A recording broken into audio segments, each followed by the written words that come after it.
Welcome to the Circuit of Success Podcast. The Circuit of Success Podcast. With your host, Brett Gilliland. Brett Gilliland, Visionary Wealth Advisory. The Circuit of Success Podcast. Let's start the show. Welcome to the Circuit of Success. I am your host, Brett Gilliland. Today, I've got Mark Parrish with me. Mark, how we doing, my man? Doing so good, my man. Thanks for having me on. Absolutely. Well, thanks to Jacob Amundsen for introducing the two of us. You're out in Utah.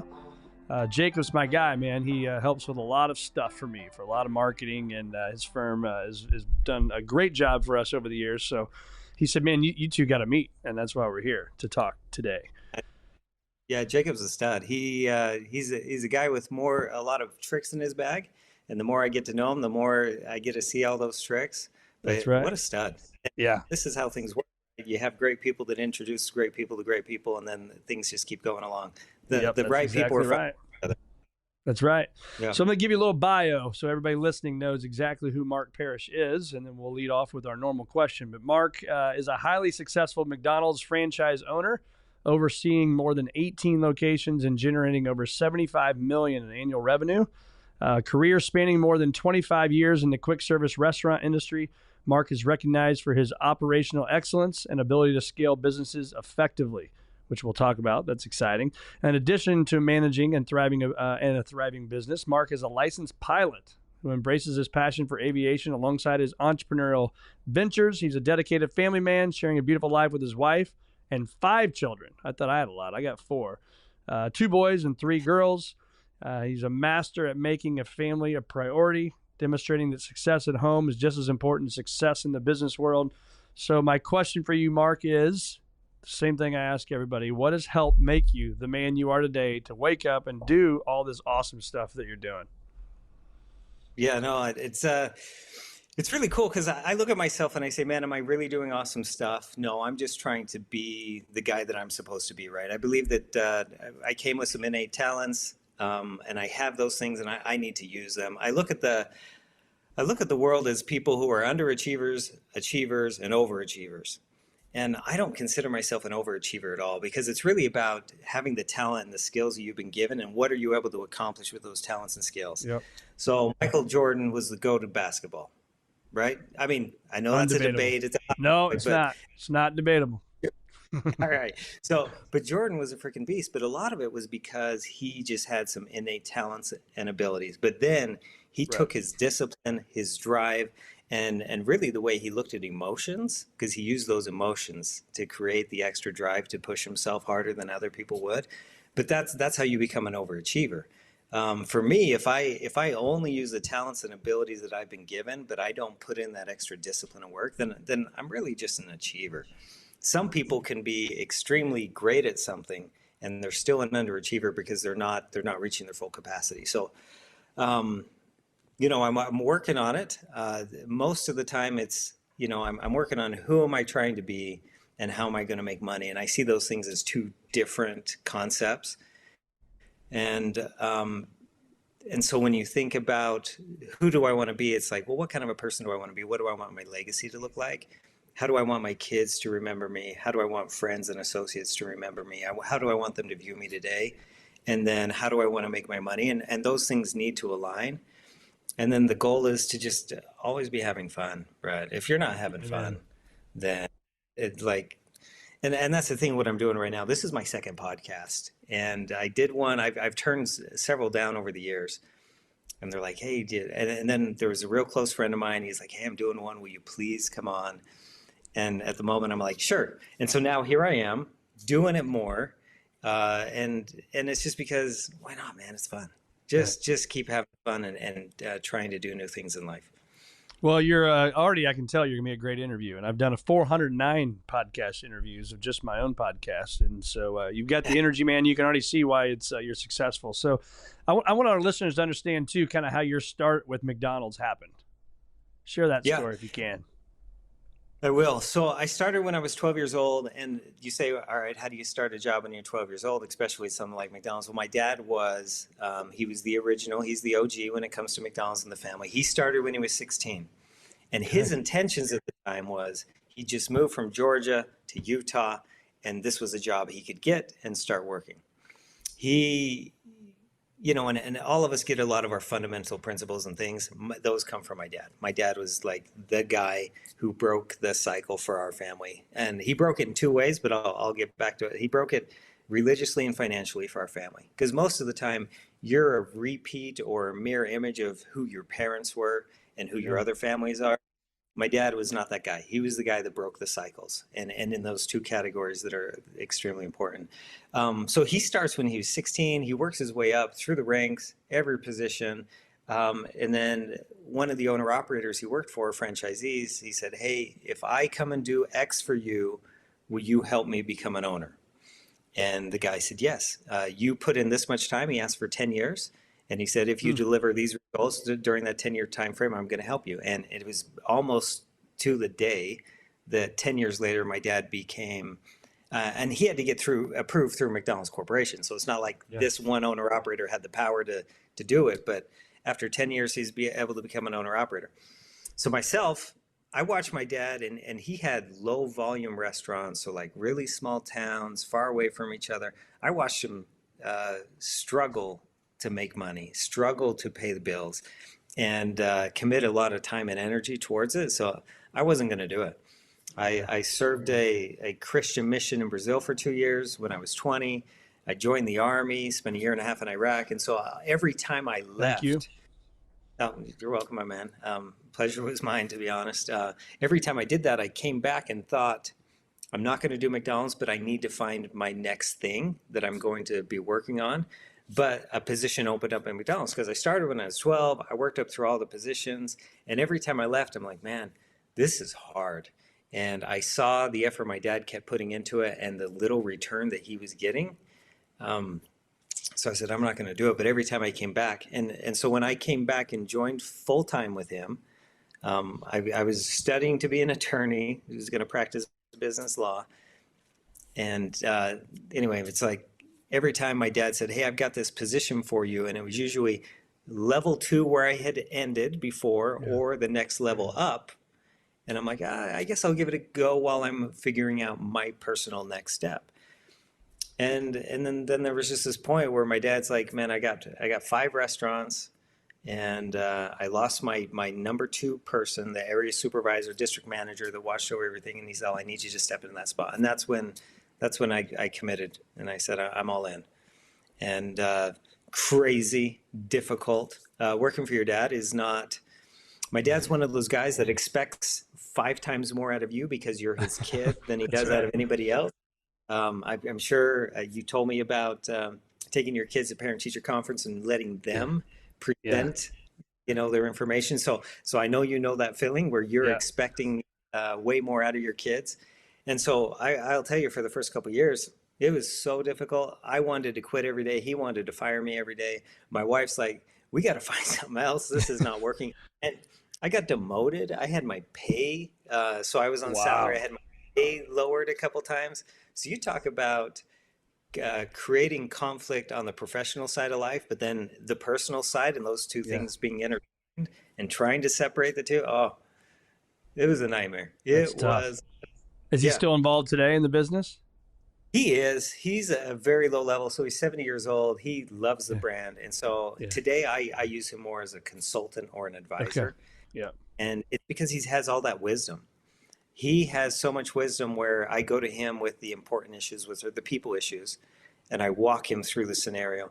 And he still gives me golden nuggets or pieces of advice. It's like, dang, that is amazing. Yeah. He today doesn't agree with my style of how I manage the business. He still doesn't agree with a lot of the things I do, the way I spend my money, some of the little nuances of life. But that's because we're different guys and we do things differently. And what he taught me was the base foundation for me to then go learn new things and for me to take the organization to where it is today. We went from 5 now to 18. And we're still going to continue to grow. Love it. So talk to us about when somebody works for a company like McDonald's, obviously you work for yourself, but you've got, the parent company up there, right, that you guys ultimately report to. I've always heard the hamburger university, right? This is how much ketchup you're going to put on. This is how much mustard. This is the end. Like there is a process, and clearly the process has worked for however many years McDonald's been around. And if obviously you've probably watched it, but the movie Founders is amazing for those people listening. If you ever want to learn about process, I just think it's a great movie. I'm not on the insides like you are, but anyway, it's two questions in one. What is it about that? This is the way to do it. Hamburger U that's helped you as a business leader. Yeah, so Hamburger U is really McDonald's training station. So it's in Chicago. It used to be out in Oak Brook on the west side of Chicago, but it was a campus.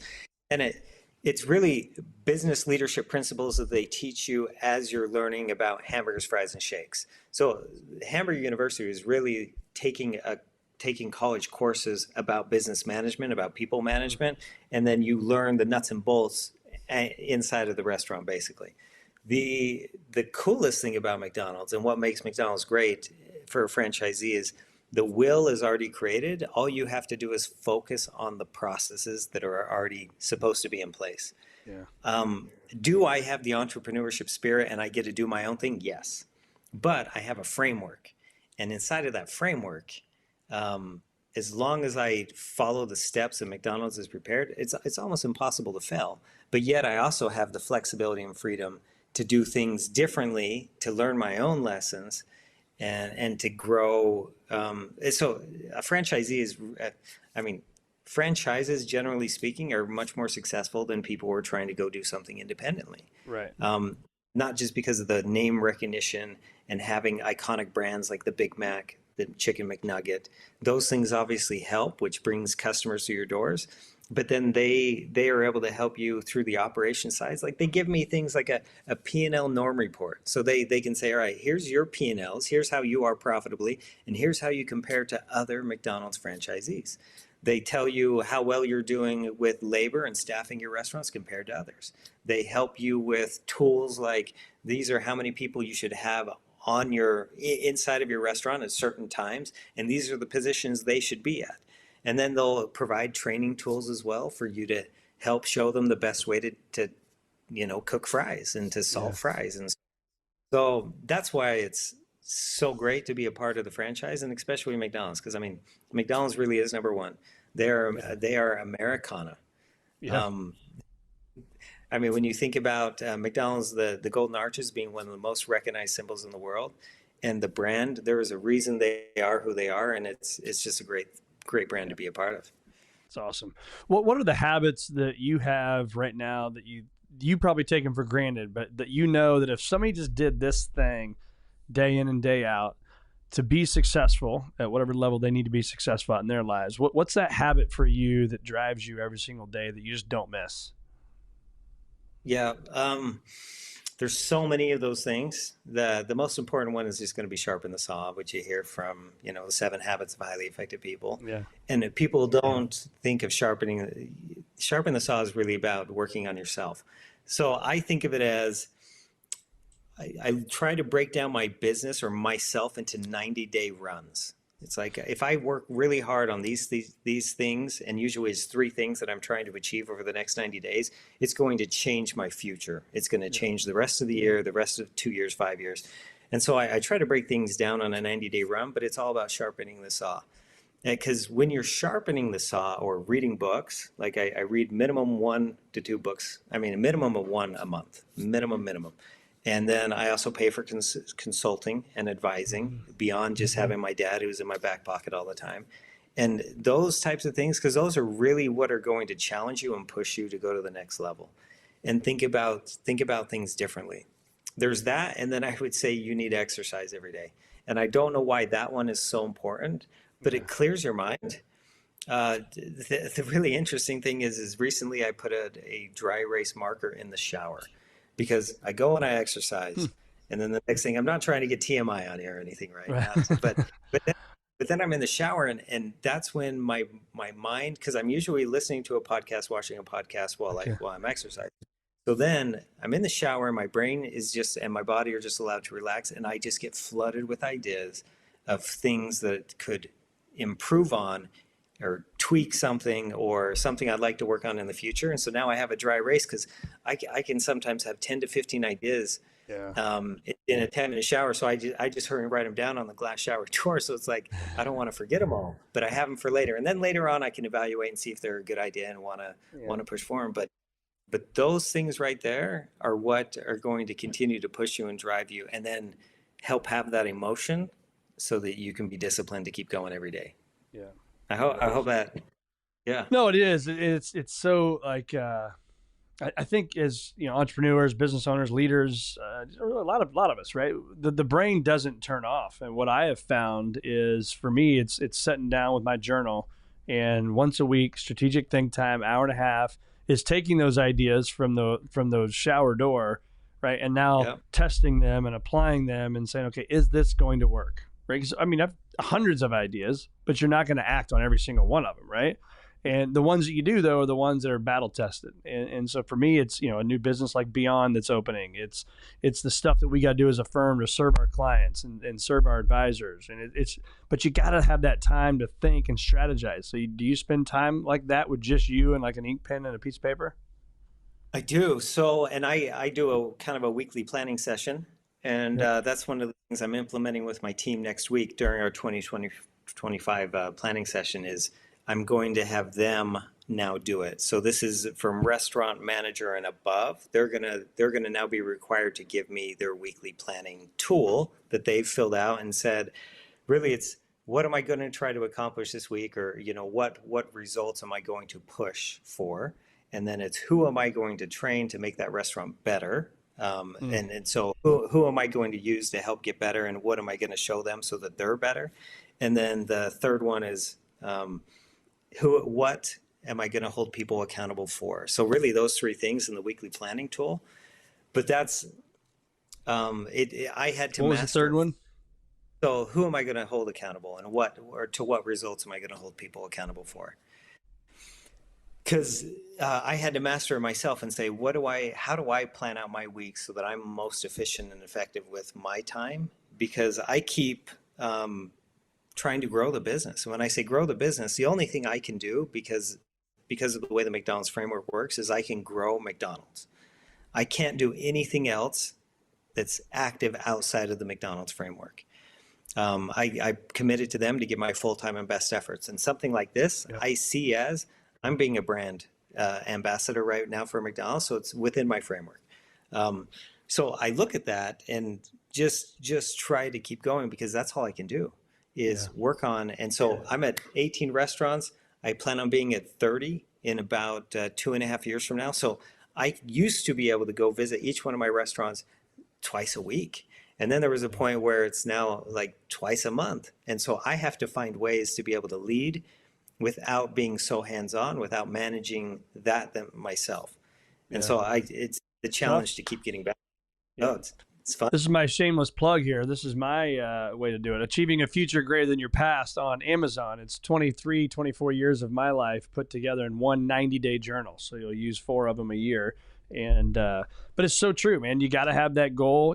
Talk about your gratitude as well, what we're thankful for, the things we need to be focused on, because it's hard to be focused and be grateful. And but then also, a lot of bad stuff continuously happen. Right, we got to stay focused and stay humble and stay driven, man. And so talk about that, because I mentioned earlier that you have a passion for aviation. Was that a passion for aviation, but also a business side of that I can get places quicker and not have to, go through normal airways? Yeah. So in the beginning, when I started the aviation process, so I've been a pilot for 15 or 16 years now. And when I first started, there was this vision of, hey, one day you might own a bunch of restaurants and they're going to be far away. And for you to be able to spend more time with your family, it'd be good to fly. Like that, that's just going to be the best way. Because in the beginning of me doing the McDonald's thing, I was gone at least 3 nights a week. And that's hard when you think about but my kids were small. My wife and I were just recently married. So things weren't that difficult, and I wasn't missing out on a lot of the family stuff at the time. That today, there's no way I'm not willing to miss out on that side of life anymore, on those family parts. So I knew that one day I'm either going to be able to scale the business and going to need the airplane in order to be the guy I wanted to be, or and so started working on the aviation thing, and that is super fun. Awesome. Have you ever flown? No, no, I've got a long aviation story that it's got me back on an airplane, but the last 3 years, which is awesome. But I got some buddies that do, and that's one of them does it for golf, and he works, but he wants to be able to go play golf at some places and still be home for dinner and for work as well. But yeah, no, it's maybe on the list one day, but I have to get up there on a small plane first. Yeah, it is. And as you start to move up in your aviation world, because now I've moved into what's a turboprop airplane, so it's a jet engine that goes back, drives the propeller. They get much more safer. It's a 2023, relatively new. In the beginning, when you start training, you're training in pieces of crap, and they are a little more, but they teach you how to fly the airplane. They teach you how to be safe.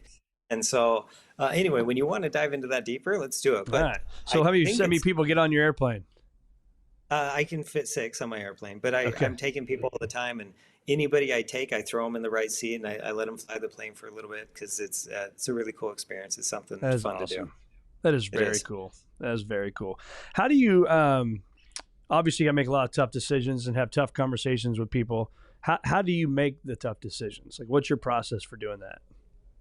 Oh, well, I mean, it really depends on which type of decision. Everything. So this kind of goes back to the very beginning. I mean, when you're talking about people, it's really, do they know what to do is the main question, and are they choosing not to do it? So that's kind of my basis of, do I need to have one of those crucial conversations with somebody? Do they know what and how to do something? And then it's just, are they choosing not to do it? And that's what's going to lead to those types of conversations. That's the first thing that you made me think about. But going back to when we were talking about having a bunch of ideas, right? How do you filter through those ideas? Because that's also your process. I have the vision for the company is for us to build guest counts by being fast, accurate, and friendly. And so everything needs to go through a filter. If not, you can have 1,000 new ideas each week, and you're really not driving the company forward because you're always sprouting off on different things. So you've really got to be based in what you're trying to achieve. And what you're trying to achieve is, do you have one fundamental KPI? All right. So if you were to say, and this is where a lot of performance indicator. Yeah, key performance indicator. So if you were to ask a business owner or an entrepreneur, or even someone inside of a company, an entrepreneur, and say, what is the one key performance indicator that you guys, that is going to be how you decide were you successful or not? And most people will not have that one thing. And it's really, I mean, I find that really silly and honestly kind of frustrating that not everybody can say that this is the one thing that we're shooting for in our business. For me, it's guest counts. I know that my customers will reward me with more visits. They will visit more often, or I'll have more visits from new customers if I perform well. And so for me, my KPI is guest counts, but a lot of people don't know what their KPI is. They don't know. So meaning how many people are walking in your door and ordering food today? Exactly. Yeah. Yeah. So today, on average, each one of my restaurants does about 440,000 guest counts per year. And so that's that crazy. Times 18, people. Or you're saying 440 divided by 18? Times 18. Oh, wow. So each one. That's a big number. So, I mean, but that's McDonald's for you, right? We are the quantity. We are the quantity over quality account, right? We're not selling one thing for $10,000 trying to make $2,000 off it. We're trying to sell a few things for $9, and we're just trying to get you to come back as often as possible. Yeah. But so it's 7.9 people, 7.9 million people. Yeah. Right. That's a lot of people. And those are transactions. They don't even account for the quantity of people. Like, you have one car with, like in my family, 7 people. That's one transaction, but I really serve 7 people. Wow. And so the average is probably like a 2.2 people per transaction. And so really we're serving a lot of people. That's a big deal. God, that's a lot to McDonald. manage. Yeah, McDonald's serves over 80 million people a day worldwide. I mean, so what does it always say? A billion families served, or something like that, on some of the older McDonald's. It's like, we've blown that number out of the water. Yeah, I don't know if we'll ever hit that trillion mark, but it's a lot. It's a lot of transactions. Yeah. Yeah. So how spread out are your McDonald's? So if you were to drive by car, I'm over 6.5 hours. And that's where the airplane really comes in handy. Is A 6.5 hour drive one way, 6.5 hour drive back. I mean, that's a 13-hour day, and only to arrive at the location, not to actually get any of the work done. Right. In my airplane, it's an hour. So it's very simple for me to say, all right, I'm going to leave at 7 a.m., be there by 8, work a day, be home for dinner. Easy peasy. So it totally changed my world with that ability. And then, of course, McDonald's has meetings just like everybody else, where I have to go to Salt Lake, I have to go to Vegas, I have to go to Phoenix, I have to go to Denver, and so on. So you're saying, instead of going to an airport, being there 2 hours early, flying, all that, is just like, no, jump in the airplane, fly an hour, boom, there. So incredibly, yeah. That's awesome. Like, and then you just landed at the hangar, wherever, the local airport, and then Uber over to the restaurant or the meeting, and very efficient. Yeah, it is. Badass. It's incredible. I love that. What is your philosophy of leading others? Right, you got these 18 stores, so it means you got at least 18. Whoever runs those stores, whatever you call them, general managers, maybe. What's your leadership philosophy there? So there's a couple ways to look at the leadership philosophy. So for me today, if I were to say what is my leadership mantra or philosophy that I'm trying to do, is right now is to drive the vision. But instead of saying drive it, I'm saying champion the vision and then master the operations. I mean, my philosophy is all based on that, because I need everybody to see the vision of what we're trying to accomplish together. Most people don't see it. They see a couple KPIs, but unless they see the entire vision, they won't accept all the other information that I'm giving. Yeah. Right? Because I try to keep things simple. I try for us not to be working on more than 5 things at a time, 5 KPIs that I'm rewarding with, a financial bonus. But if they don't see the vision and champion the vision for themselves, then they're going to miss half of the information, half of the stuff we're working on. They're just going to work on what they think is important to them at the time. And then drive operations is all about the discipline. So it's really those 2 things going hand in hand.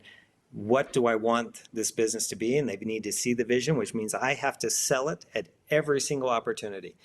Every time I talk to them face to face, every time I have a phone call, I have to sell the vision or champion the vision to them. And then I have to talk about something on the operations side, which is usually a conversation about building people and then holding them accountable to some type of, and holding them accountable is not always a negative thing or a constructive thing. Usually it's like a celebratory thing. It's like, hey, dude, great job on this week, and so on. But those are my 2 things. I love that. So what is the vision, and then how do you sell it? Can you kind of role play that for us? Yeah.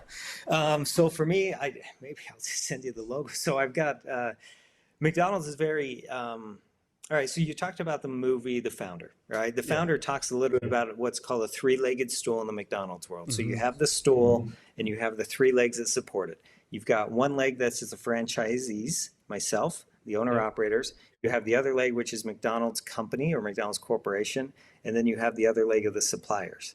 Okay, so those are the things that hold the business together. For me, I tried to drive the vision into something that was very similar, but I used a 3-legged stool.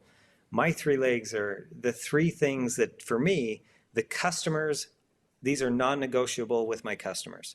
If one of these 3 things is missing, they're not satisfied with their visit, so those are my 3 legs in the stool. And it's really fast, it's accurate, and it's friendly. If it takes 45 minutes at McDonald's, it doesn't matter how great your food is and how friendly somebody is, you're not going to be satisfied. If you don't get all the items that you ordered, you're not going to be satisfied. And if you get it fast and you get everything you ordered, but the guy was a jerk, that's what you're going to remember. So you're not going to be satisfied. So for me, it's a 3-legged stool. So that's the vision that I'm painting. And then but the reward is, or the KPI, how we're going to measure success is, do we have more guests visiting today than we did same day last year? Do we have more this week than we did last week, and so on? But that's it. The vision's that. So then we're on the phone. I'm your manager. You're talking to me. You're using that fast, accurate, friendly as much as you can to keep that focus, right? Correct. And I might dive into 1 or 2 KPIs around each one of those things. So like fast, obviously we have lots of measurement to see how fast cars are going through, how fast we deliver service inside. Accurate, same thing. And so I'm usually bringing up a couple of those things every time. So I know the answer to this, but I'm going to ask the question anyway. Why are some better than others? And take McDonald's out of it, right? But you can take any other restaurant, any business that's around the country. Man, some you like, this is a great experience. It's clean. It's this, it's that. And just some aren't. What is that? I mean, you already say you know the answer. It really comes down to the leader inside of the restaurant, right? Yeah. And the leader inside of the restaurant, they all paint, they all have their certain standards that they come with. My job as the leader is to make sure that those standards match my standards, or I elevate them. And then, but really, a lot of people in my business, they feel like the only way to improve a restaurant is to improve the leader inside of the restaurant. The sad part is most people think the only way to improve them is by swapping them out. So changing the driver of the bus, if you've heard of the energy bus, right? Who's the driver of the bus? Yeah. I don't believe in that. I believe you can build people and you can help them progress. I'm a huge believer in progress over perfection, because, you know, we'd love to be perfect, but today is all about progress. And as long as we're making progress, I'm going to keep working with those people as long as they keep, even if they're below the standard. But that's really it right there. It's all about having the right people in the right place. So for me, I have a second pipeline of people below that I personally work with. So most organizations I know of, they have their restaurant leaders or general managers is what most people call them. But I have this group below them. I call them the next up group. These are the people who I've identified as being future leaders, future general managers of restaurants. And now I'm going through, we have a book club. They send me monthly report cards on things that they're working on and progress they've made since the last time we chatted. We meet face-to-face quarterly. But for me, this is me building those guys so that when they step into that restaurant leader, general manager position, they're going to be better than the group that came before them. I love that. I mean, especially when you know you're going to go from 18 to 30 or 35, whatever number you said, is like you've already got your bench growing, right? They're ready to rock. So that door opens next week or next month or next year. Boom, there's your person. Yep. Yeah, and I love this. I mean, this is all stuff any business owner should be taking away, or leader, that whether it's McDonald's or your own company, these are all great tidbits, man. These are very, very good. How do you deal with the self-talk, right? I mean, with a busy life, 5 kids, 18 restaurants, it's not always just, you know, hunky-dory, right? So how do you deal with the negative self-talk that you may have every now and then? Oh, the negative self-talk, honestly, is it's still always about, it's amazing. The more money I make, there's still always this, am I making enough? Are things going well? That's what I stress about the most. So if I have 2 stresses in life, it's really because I'm in this acquisition mode.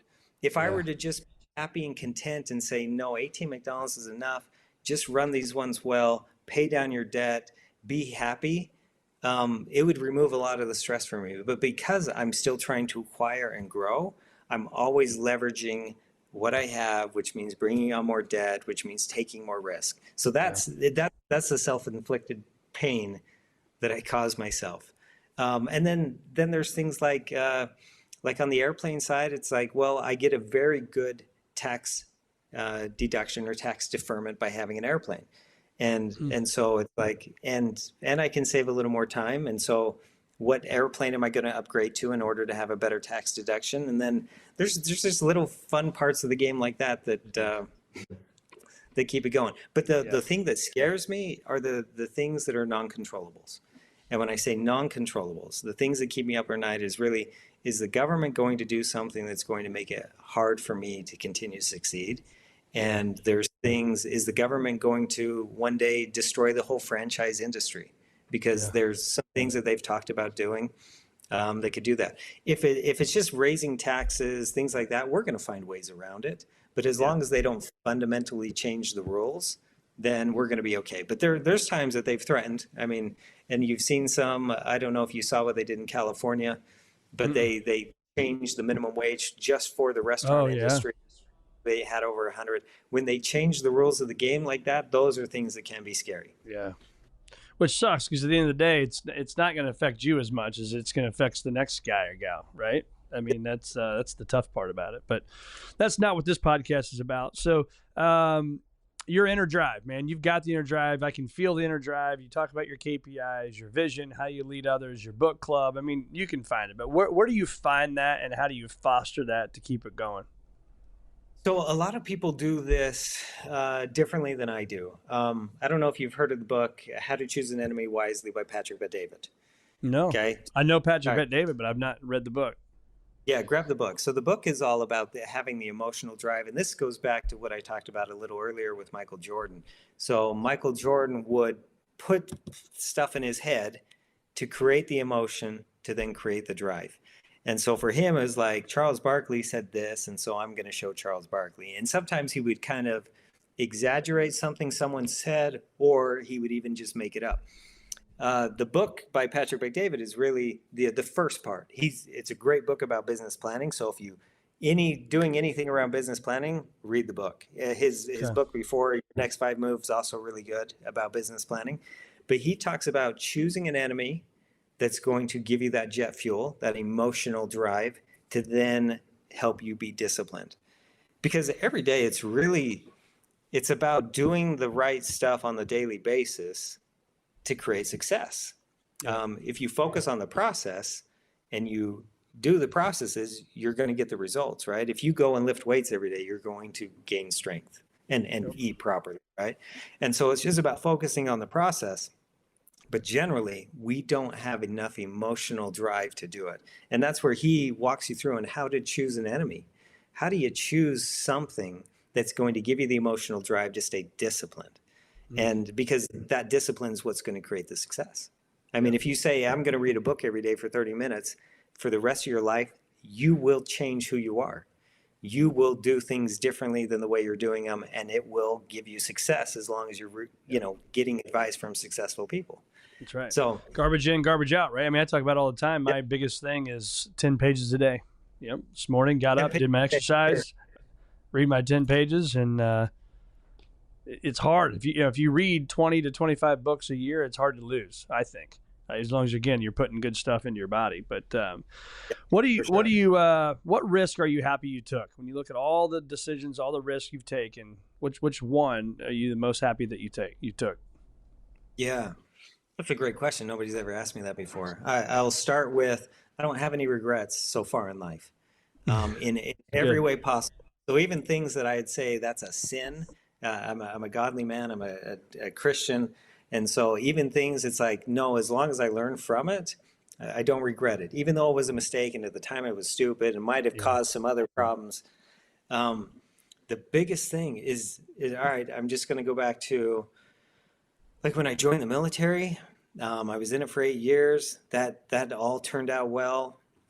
It was really just keep driving forward. As long as you were focused on, like a lot of the younger people in life, I feel like they think they have to have the next 20 years figured out before they start going in that direction. It's like, I need to know what I'm doing in 20 years before I start learning, before I start going to school, before I start working in that career. I need to know that that's where I'm going to be in 20 years. I completely disagree with that. Just start moving. Yeah. Just point towards something for the moment. So I did my Christian mission in Brazil. I came home, was going to be an attorney in business law. That didn't happen. But I pointed towards something. And then the McDonald's thing came up and I'm like, dude, I'm not doing McDonald's forever. I'm just going to do it for right now. But I just pointed towards something, was always working towards something. There was a time my wife and I we flipped a bunch of houses, bought some apartments, that kind of stuff. But I read like probably 15, 20 real estate books while I was in Iraq. So I came home and be like, all right, we're going to flip and do real estate. And so we did, and I remodeled our first home, which had mold in it, and I didn't know anything about doing that. But it's like, all right, for the moment, I'm just going to do this thing. So I'd run down to Ace Hardware. I'd tell them what my problem was. They'd show me what to buy. They'd tell me how to fix it, and then I'd go back and fix it. I mean, it really wasn't that hard because I had an expert and I had a resource. So anyway, it's just keep driving towards something. Yeah. I think, too, what I'm hearing there, though, is betting on yourself, man. And I think people probably in this podcast that listen, weekly, hear me talk about it more often. I think one of the biggest failures that sometimes people have is they just don't bet on themselves. But if you really look at it, like, how many failures have you really had? For anybody listening to podcasts, there's not huge failures, massive failures. Some have, but most have not, right? And I think when we choose to not bet on ourselves, even if it's to do mold on a house. It's like, you don't go into it with like, oh, I'm going to fail. I'm going to get mold and it's going to go to my lungs and I'm going to die. No, it's like, I'm going to figure it out, man. There is no plan B. I'm going to figure it out. I'm going to figure out how to get the mold out. I'm going to ask others for help, right? And I'm going to get there and I'm going to get it done. And I think that's, so when you hear me talk about that, betting on yourself, what comes to mind for you there?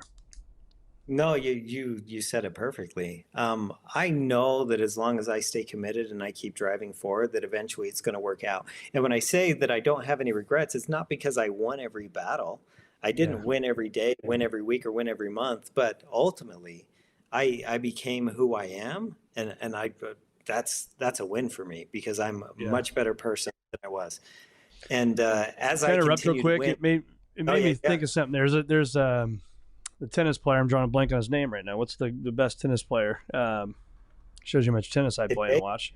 The guy. Gosh, that's gonna drive me nuts. Neither one of us know. But anyway, he talked about he won like 80% of his matches, but he only won like 53 or 54% of his points. And then same thing I saw today. I think it was today. And I'm not a LeBron fan, but he just crossed over the most missed shots in the NBA. And I thought that's pretty cool.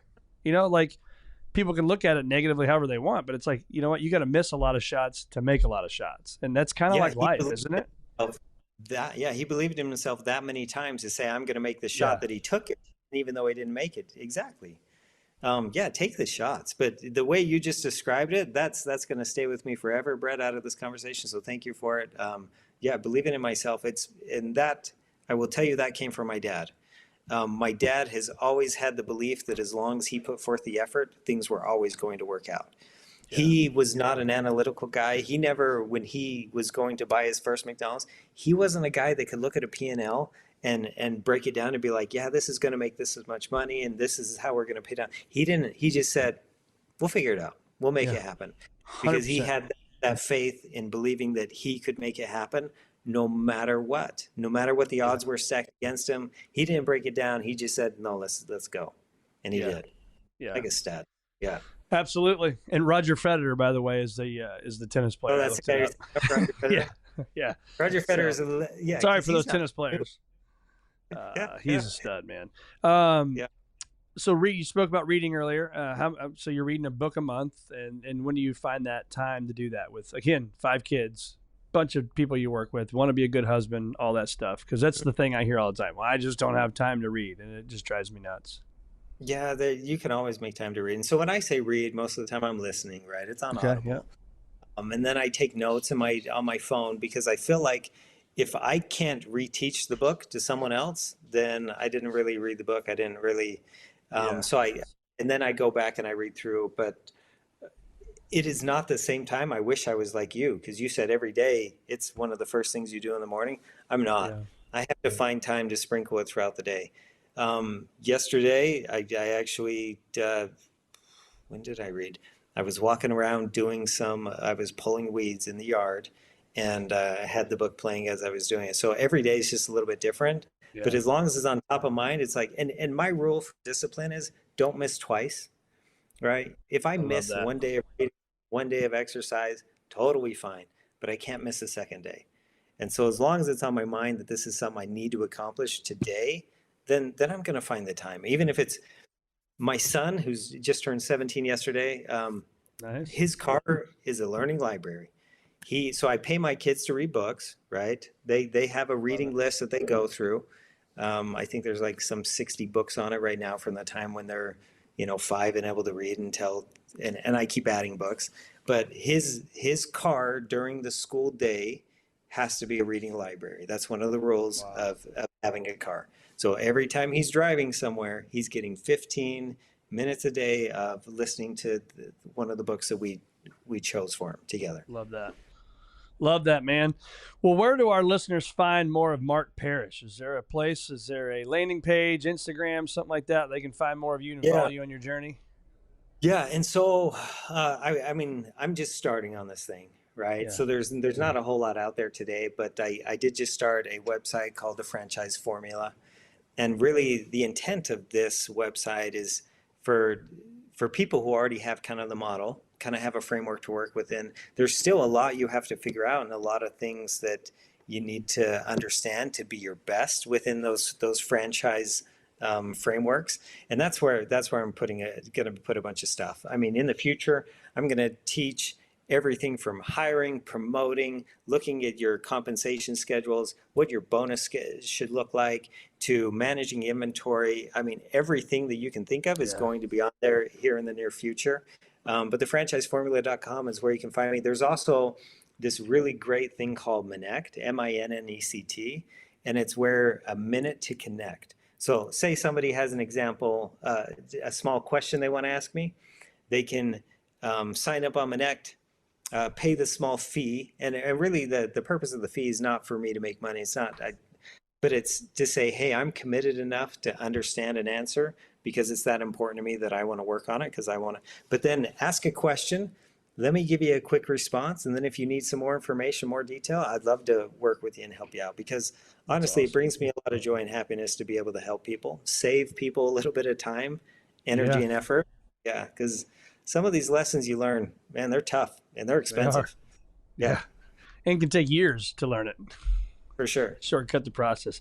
Well, Mark, it's been awesome having you, man. I took a page of notes in here and just love your energy, and we'll stay connected and love what you're doing, man. Keep it up, and thanks for being on the Circuit of Success.